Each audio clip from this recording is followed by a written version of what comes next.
सुप्रभातम। कक्षा 12 बहीखाता। इसके पहले शाहिदारी का आशय, शाहिदारी की विशेषताएं, शाहिदारी संलेख की मुख्य बातें और संलेख के अभाव में लागू होने वाली बातें पहले क्रम में आए। दूसरे क्रम में लाभ हानि नियोजन खाता। लाभ हानि खाते के बाद एक और खाता बनाया जाता है जिसमें शाहिदारों के लाभ और हानि का वितरण दिखाया जाता है। तो लाभ हानि खाते के बाद बनाया गया लाभ हानि नियोजन खाता। अब होता है, अब अगले क्रम में चल रहे हैं, जहाँ पढ़ रहे हैं शाहिदारों का पूंजी खाता। सामान्य तौर पर जब हम पूंजी को परिभाषित करते हैं तो हम ये कहते हैं कि व्यापारी द्वारा व्यापार के प्रारंभ के समय जो राशि संपत्ति या माल व्यापार में लगाया जाता है या जिससे व्यापार प्रारंभ किया जाता है उसको पूंजी कहते हैं। दूसरे अर्थों में ये भी कहते हैं कि धन का वह भाग जो और अधिक धन कमाने के उद्देश्य से व्यापार में लगाया जाता है पूंजी कहलाता है। सीधे हम लेखांकन पर चलते हैं। पूंजी खाता कैसे बनाया जाता है, कितने प्रकार का होता है और उसमें कौन कौन सी मदें लिखी जाती हैं, आज हम इसका अध्ययन करेंगे। जब कोई साझेदार फर्म में प्रवेश करते हैं, जो भी साझेदार फर्म में प्रवेश करते हैं उन साझेदारों के द्वारा पूंजी लाई जाती है। बिना पूंजी के तो व्यापार संभव नहीं है, तो साझेदारों को अपने समझौते के अनुसार पूंजी लाना होता है। ये भी स्पष्ट कर दें कि कभी कभी बिना पूंजी के भी कोई साझेदार, कोई व्यक्ति फर्म में साझेदार हो जाता है, पूंजी नहीं लाता है, लेकिन उसकी योग्यता का लाभ उठाने के लिए या उसके कार्यों को देखते हुए फर्म में साझेदार बना लिया जाता है। कभी जब साझेदार फर्म में प्रवेश करते हैं या फर्म को स्थापित करते प्रारंभ करते हैं तो साझेदार समझौते के अनुसार फर्म में अपने अपने हिस्से की पूंजी लगाते हैं। इस तरह से पूंजी खातों का लेखांकन किया जाता है। दो प्रकार से पूंजी खाते तैयार किए जाते हैं। पूंजी खाते पार्टनर्स कैपिटल अकाउंट होते हैं, पार्टनर्स कैपिटल अकाउंट। दो तरह से पार्टनर्स कैपिटल अकाउंट होते हैं, स्थायी पूंजी खाता फिक्स्ड कैपिटल अकाउंट और दूसरा होता है परिवर्तनशील पूंजी खाता। स्थायी पूंजी खाते के साथ दो खाते तैयार किए जाते हैं। एक खाता होता है साझेदारों का पूंजी खाता और स्थायी खाते में पूंजी खाते के साथ साथ एक और खाता बनाया जाता है जिसको साझेदारों का चालू खाता कहते हैं। दूसरा होता है परिवर्तनशील पूंजी। अब स्थायी पूंजी खाता को पहले समझना है।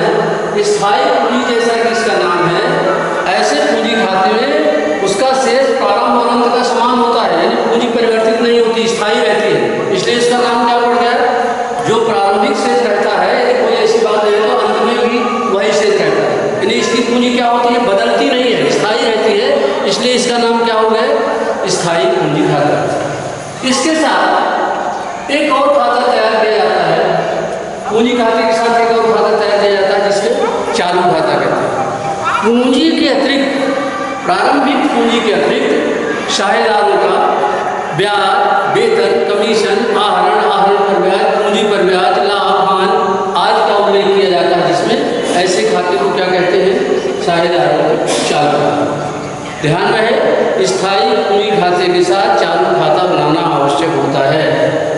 तो स्थायी पूंजी में केवल पूंजी का उल्लेख होता है।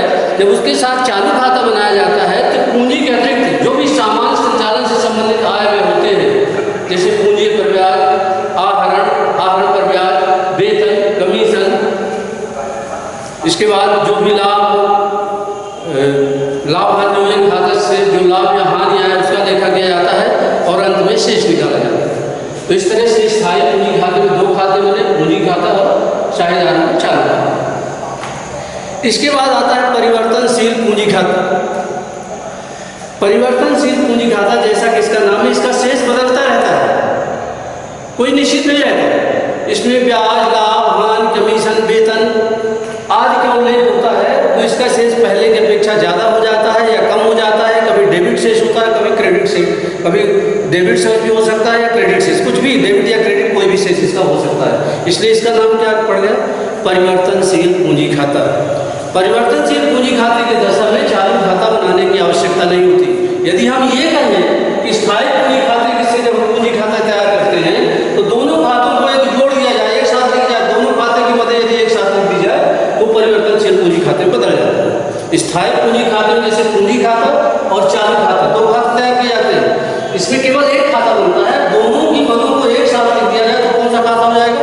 परिवर्तनशील पूंजी खाता, जिसमें पूंजी का प्रारंभिक शेष, वेतन, कमीशन, लाभ, हानि आदि का उल्लेख होता है। ऐसे पूंजी खाते को क्या कहते हैं? परिवर्तनशील पूंजी खाता, जिसका शेष हमेशा बदलता रहता है। इसलिए इस परिवर्तन के कारण ही, शेष के परिवर्तन के कारण ही, शेष के बदलते रहने के कारण ही इसका नाम क्या पड़ गया? परिवर्तनशील पूंजी खाता। अब इसके हम प्रारूप देख सकते हैं। सामान्य तौर पर इसका प्रारूप बनाए पार्टनर्स कैपिटल अकाउंट का, तो पहले हम देख लें स्थायी पूंजी खाता कैसे तैयार करेंगे, उसके खाते के आधार पर कैसे हम दो खाते का प्रारूप देख लें, उसके बाद उसके मामले लिखे जाएंगे।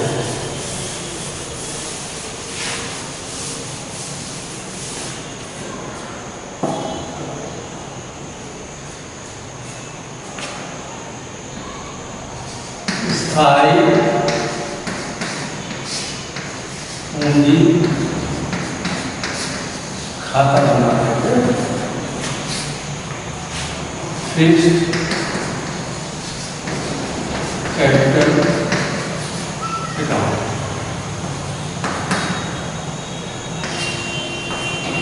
इसमें एक बनेगा partners capital account, partners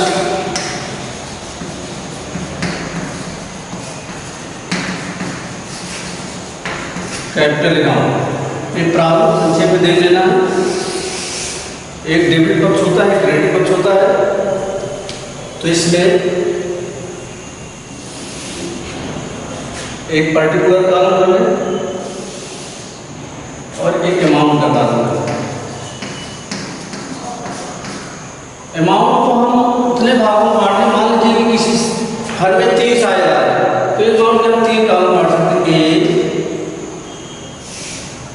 B, सी। ये हो गया पहले।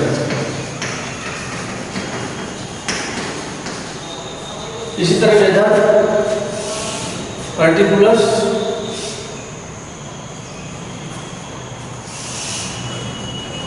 ए, बी, सी, 3 अमाउंट हो गए। ये हो गया पर्टिकुलर्स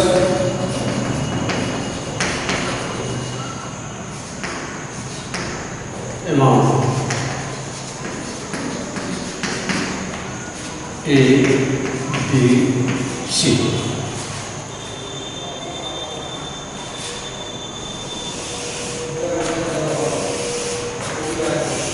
ये तैयार हो गए शास्त्र फायदा। अब इसमें सबसे पहले प्रारंभिक से जो पूंजी का होता है दर्शाते बाय बैलेंस बीडी जो भी है यहाँ लिख देंगे। फिर यदि साझेदार को एडिशनल कैपिटल लगाया है तो बाय बैंक या कैश, बाय कैश और बैंक। यदि एडिशनल लगाया है, एडिशनल कैपिटल है तो ये लिख दी। इसके बाद विड्रॉवल यदि करता है तो यहाँ टू कैश अब बैंक, यहाँ हो गया विड्रॉवल हो गया।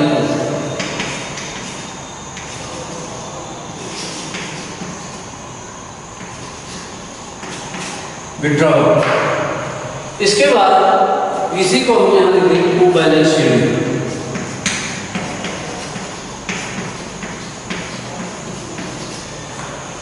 जितना भी है बैलेंस शीट में लिख दिया जाए। इस तरह से ये हो गया साझेदारों का पूंजी।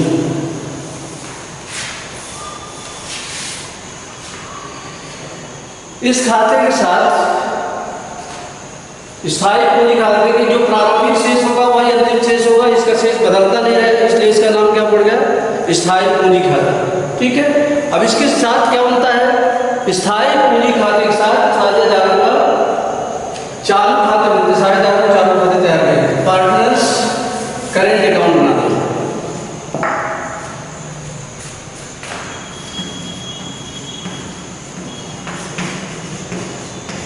पार्टनर्स करेंट अकाउंट कॉलम वही होंगे, मदे वही होंगी। अभी देख ली कैसे लिखेंगे इसमें, पार्टनर्स करेंट अकाउंट।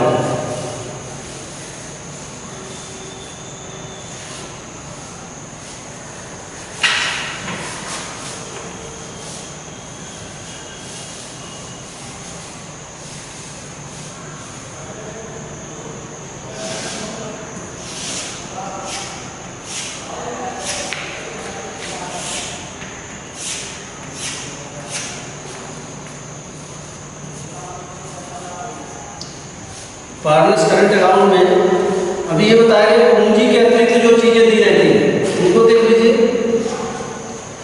जैसे बाय पूंजी ने interest on capital, by salary, bye commission, by profit and loss appropriation account,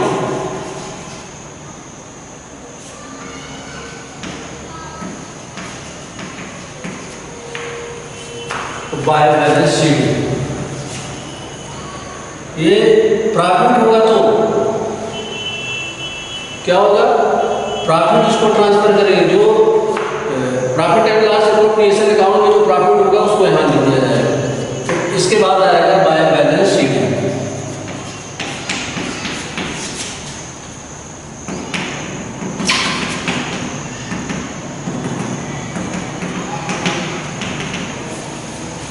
इस तरह इधर हो गया टू ड्राइंग्स,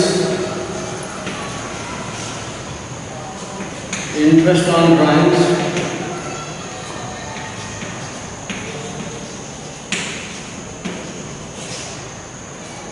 और इधर to profit and loss, to profit and loss, loss होने पर यहां प्रॉफिट होने पर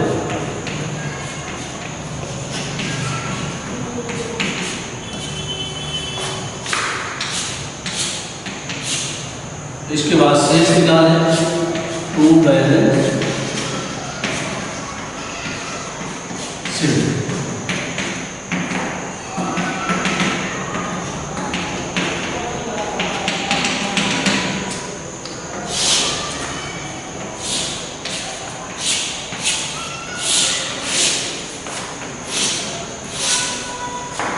अब इसमें देख लीजिए, फिर से अभी लिखते थे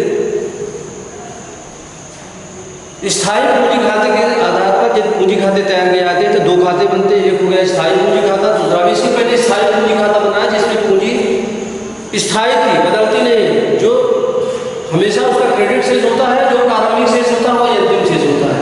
इसमें क्या हो गया, पूंजी के अतिरिक्त जो भी सामान संचालन से संबंधित आय व्यय होते हैं, साझेदारों को मिलता है, साझेदारों द्वारा निकाला जाता है, साझेदारों को ब्याज प्राप्त होता है, साझेदारों द्वारा ब्याज दिया जाता है, लाभ हानि नियोजन खाते में लाभ होता है या हानि होते हैं उसका उल्लेख क्या लिखेंगे, इंटरेस्ट ऑन कैपिटल, यदि किसी साझेदार को सैलरी मिलती है तो, यदि किसी साझेदार को कमीशन मिलता है तो, प्रॉफिट हुआ है, profit and loss appropriation account का जो भाग यदि प्रॉफिट हुआ है तो, इसी तरह यहाँ डेबिट पक्ष में ड्राइंग्स, इंटरेस्ट ऑन ड्राइंग्स, और यदि profit and loss appropriation account में लॉस हुआ है तो।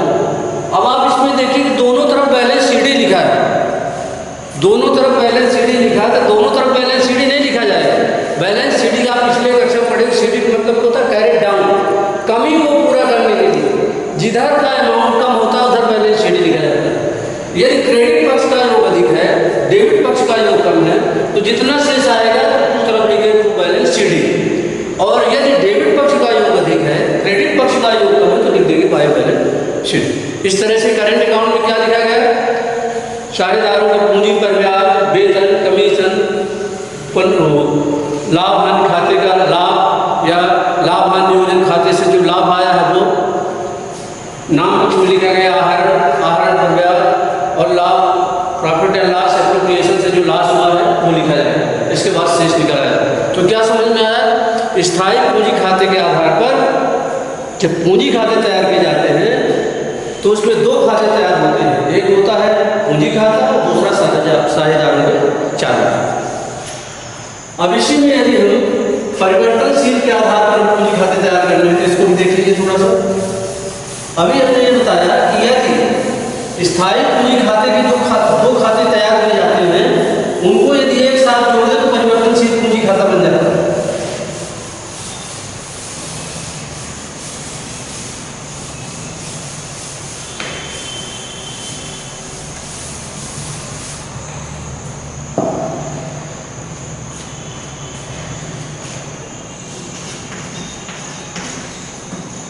पार्टनर्स कैपिटल अकाउंट, फिर ध्यान रखिए परिवर्तन पूंजी खाता है, फैक्चुअल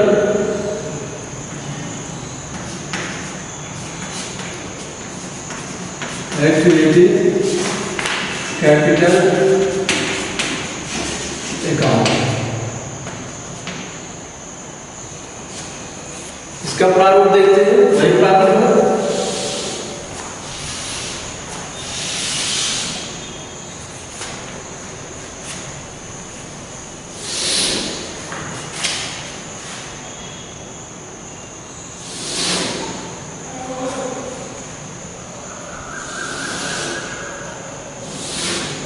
ये मान के चल रहे हैं, मान लीजिए 3 साझेदार हैं, उसके आधार पर बना रहे हैं। माना कि 3 साझेदार ABC, उसके आधार पर उनके परिवर्तनशील पूंजी खाते कैसे बनाए।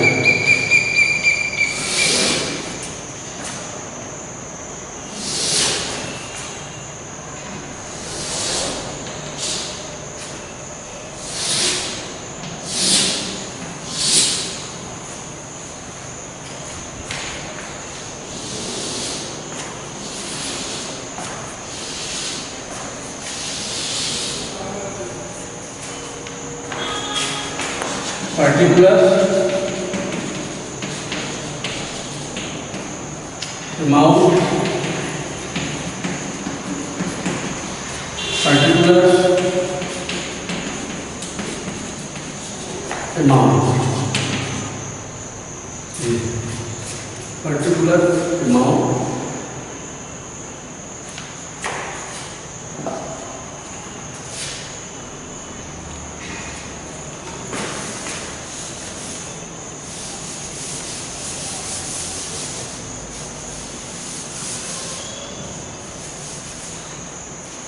amount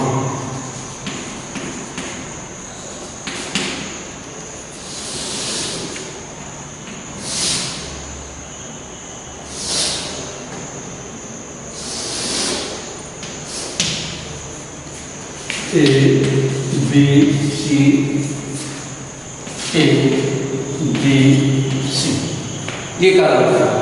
अमाउंट में जितने साझेदार हैं उनके नाम लिख देना है। हमने मान के चला, मान लो 3 साझेदार थे, 2 होती तो केवल ए भी लिखा जाता है, XY होती तो XY लिखते। इन्हें अमाउंट कितने साझेदारों का नाम बनाएंगे, इतने साझेदारों की संख्या और उनका नाम लिखेंगे। पार्टिकुलर है साझेदारों के नाम, पार्टिकुलर साझेदारों के नाम। अब हमने ये कहा है परिवर्तनशील पूंजी खाता, इसका शेष बदलता रहता है, स्थायी नहीं रहता है। कभी क्रेडिट शेष होता है, कभी डेबिट भी हो सकता है, कभी प्रारंभिक शेष से ज़्यादा हो सकता है, कभी प्रारंभिक शेष से कम हो सकता है। अर्थात कि इसकी राशि बदलते रहने के कारण, इसकी पूंजी की राशि क्लोजिंग कैपिटल बदलते रहने के कारण ओपनिंग कैपिटल जो होता है उससे ज़्यादा या कम हो सकता है क्लोजिंग कैपिटल, इसलिए इसका नाम क्या पड़ गया, परिवर्तनशील पूंजी खाता। अब इसमें क्या शेष रखेंगे, देखिए वही दोनों को जोड़ दें। स्थायी पूंजी खाते के दोनों खातों को यदि एक साथ कर दिया जाए तो परिवर्तनशील पूंजी खाता है। अब कैसे हम दोनों को एक साथ करते हैं ये समझना है। स्थायी पूंजी खाते में सबसे पहले बैलेंस बीडी के बाद बैलेंस बीडी उसमें भी था। अब इसके बाद करेंट अकाउंट के जितने अमाउंट वो लिख लेते हैं, बाय इंटरेस्ट क्लियर। बाय यदि किसी साझेदार को सैलरी मिलती है तो सैलरी, किसी साझेदार को यदि कमीशन मिलता है तो कमीशन।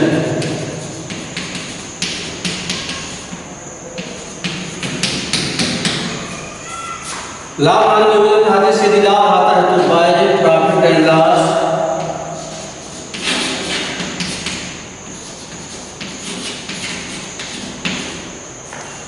Appropriation account.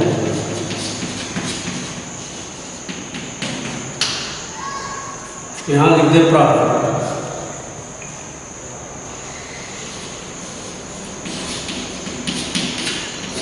और अंत में यदि शेष आएगा तो by balance sheet.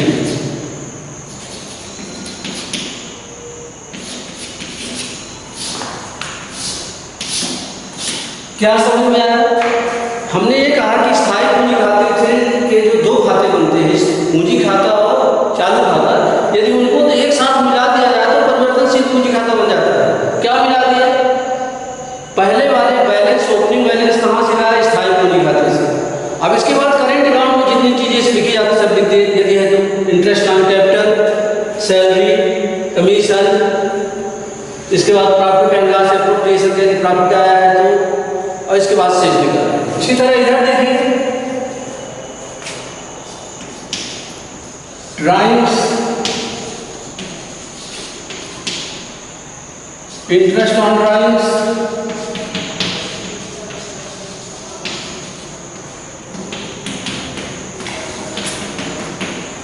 Profit and loss appropriation, profit and loss appropriation account.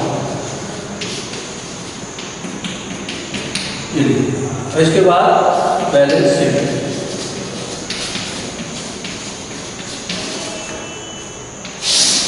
इस तरह से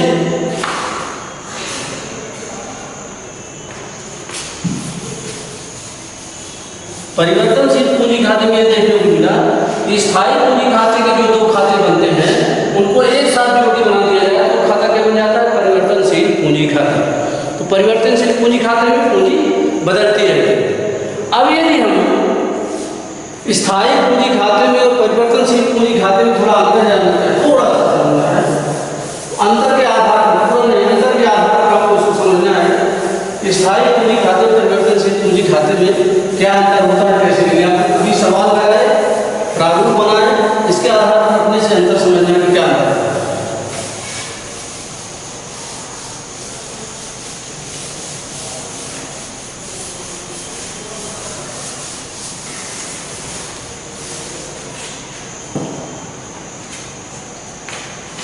स्थायी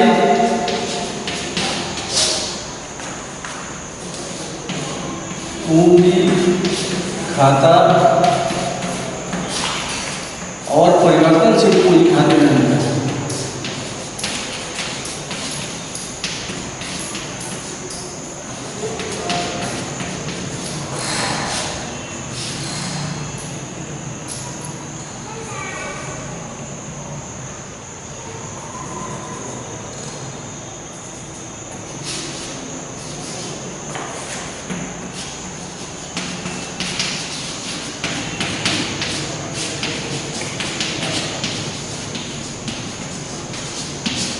कुछ बिंदु इसके लिए लेते हैं। पहला जैसे इसका शेष, दूसरा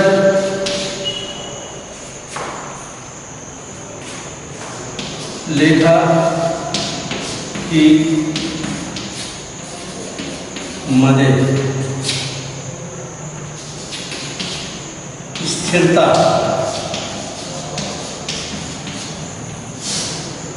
चालू।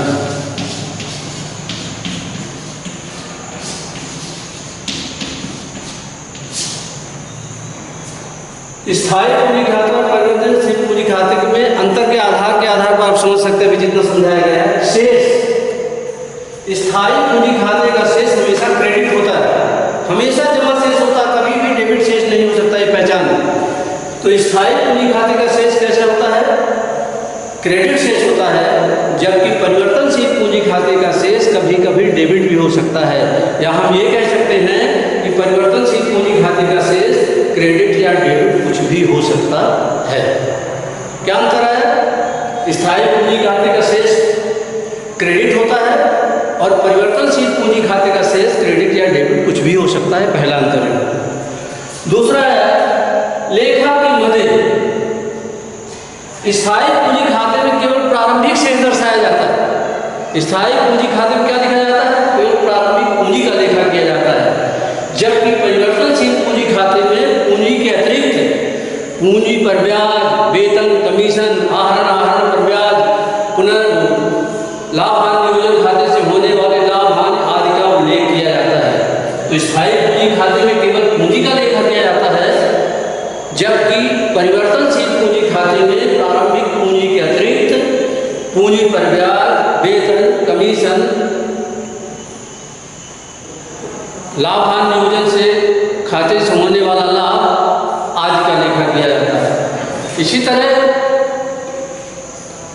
आहरण पर ब्याज या profit and loss appropriation account से होने वाली हानि आदि का लेखा किया जाता है। तो लेखा के पद में क्या हो गया, फिर से समझना है। स्थायी पूंजी खाते में केवल पूंजी का लेखा किया जाता है, प्रारंभिक पूंजी का लेखा किया जाता है, जबकि परिवर्तनशील पूंजी खाते में पूंजी के अतिरिक्त पूंजी पर ब्याज, वेतन, कमीशन, लाभ हानि, आहरण पर ब्याज आदि का लेखा किया जाता है। अभी जो प्रारूप बना है उससे स्पष्ट हो जाएगा। इसके बाद है स्थिरता।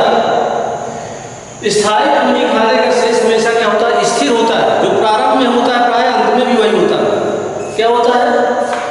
स्थिर रहता है। जितनी प्रारंभिक पूंजी होती है वही अंतिम पूंजी होती है, तो इसमें स्थिरता का गुण पाया जाता है। जबकि परिवर्तनशील पूंजी खाते का शेष बदलता रहता है, कभी ज़्यादा, कभी कम, कभी क्रेडिट शेष, कभी डेबिट शेष, इस तरह से परिवर्तनशील पूंजी खाते का शेष बदलता है। इसके बाद एक है चालू खाता। स्थिर पूंजी खाते की दशा में चालू खाता बनाना आवश्यक होता है। स्थिर पूंजी खाते की दशा में चालू खाता बनाना आवश्यक होता है, जबकि परिवर्तनशील पूंजी खाते की दशा में चालू खाता बनाने की आवश्यकता नहीं होती है। तो इस तरह से इस अंतर के आधार पर हम दोनों का अंतर लिख सकते हैं। क्या शेष होता है, कौन सी मदद लिखी जाती है, इस तरह से इस 4 बिंदु के आधार पर इसमें अंतर किया जा सकता है। तो इस प्रारूप के आधार पर आपको खाते तैयार करना। धन्यवाद।